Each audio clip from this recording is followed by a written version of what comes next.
पूरी दुनिया की नजरें प्रधानमंत्री नरेंद्र मोदी के यूरोप दौरे पर टिकी हैं, क्योंकि अब तक यूक्रेन वॉर का कोई समाधान नहीं निकला है और प्रधानमंत्री मोदी हमेशा से इस विवाद के शांतिपूर्ण समाधान की बात करते रहे हैं। प्रधानमंत्री मोदी अपने यूरोप दौरे में 3 देशों जर्मनी, डेनमार्क और फ्रांस की यात्रा करेंगे। इस दौरान प्रधानमंत्री मोदी 7 देशों के राष्ट्राध्यक्षों से मुलाकात करेंगे। पीएम अपनी यात्रा के दौरान यूरोप में 65 घंटे बिताएंगे। इस दौरान प्रधानमंत्री 25 कार्यक्रमों में हिस्सा लेंगे और 50 कारोबारियों से बातचीत करेंगे। इस दौरान दुनिया की नजर इस बात पर भी रहेगी, क्या यूक्रेन में 67 दिन से जारी वॉर को रोकने का कोई फॉर्मूला निकाला जाएगा।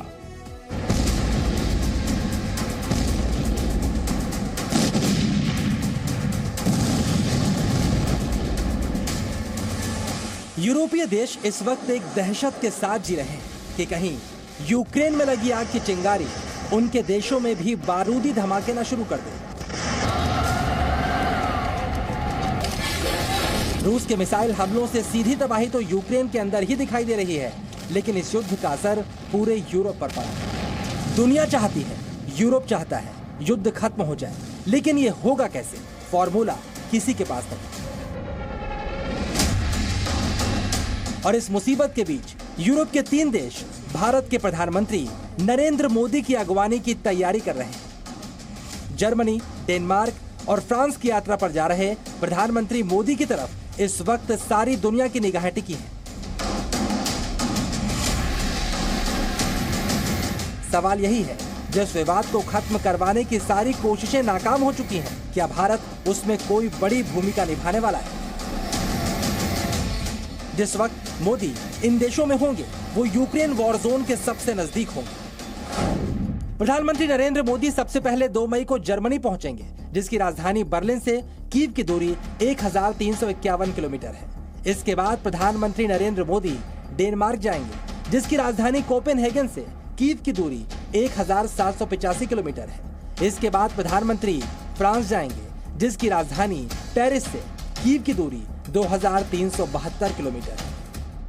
यानी जिस वक्त प्रधानमंत्री मोदी जर्मनी में होंगे, उस वक्त वो कीव के सबसे ज्यादा नजदीक होंगे। जर्मनी, जो रूस से सबसे ज्यादा तेल और गैस की खरीदारी करता है, आजकल यूक्रेन का मददगार है। नेटो में शामिल जर्मनी ने यूक्रेन को अब हथियार देने का ऐलान भी कर दिया है, जिससे रूस और जर्मनी के बीच की खाई भी गहरी हुई है।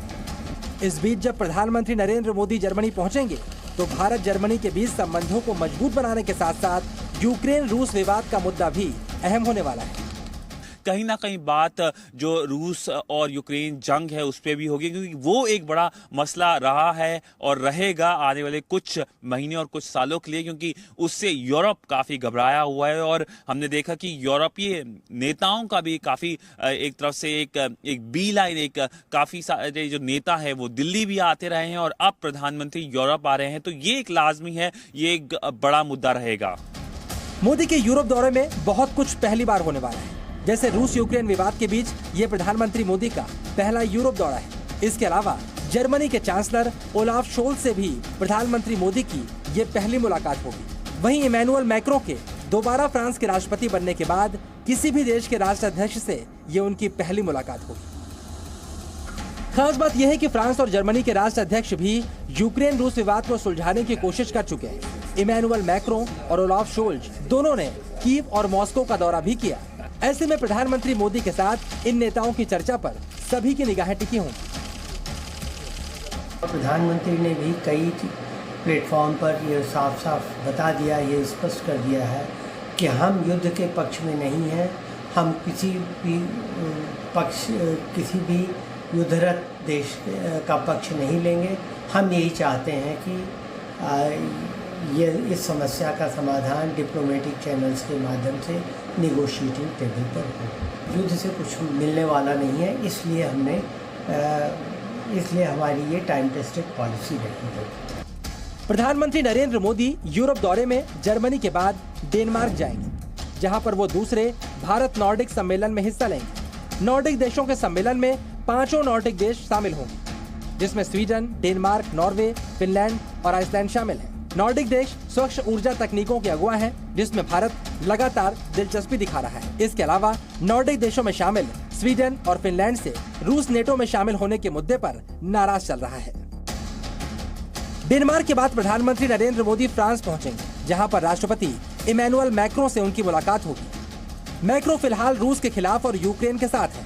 फ्रांस में दोबारा चुनाव जीतकर देश और दुनिया में अपना कद बढ़ाने वाले मैक्रो उन नेताओं में शामिल हैं जिन्होंने रूस यूक्रेन वॉर में सुलह की सबसे ज्यादा कोशिशें की हैं। ऐसे में प्रधानमंत्री मोदी, जो अब तक यूक्रेन रूस विवाद में तटस्थ रहे हैं, बार बार पूरे मुद्दे के शांतिपूर्ण समाधान की बात करते रहे हैं। जब मैक्रों से मिलेंगे तो यूक्रेन वॉर पर होने वाली चर्चा काफी अहम हो जाएगी। भारत की भूमिका इसमें बहुत सीमित है। भारत की भूमिका ये हो सकती है कि सारे देशों को, यूरोप के जिन देशों से के राज्याध्यक्षों से मिल रहे हैं, उनसे भी और युद्धरत देशों से भी प्रधानमंत्री मोदी यही अपील करते रहे कि वो हिंसा का रास्ता छोड़ करके वार्तालाप के रास्ते से, शांतिपूर्ण प्रयासों के रास्ते से इस समस्या का समाधान करें।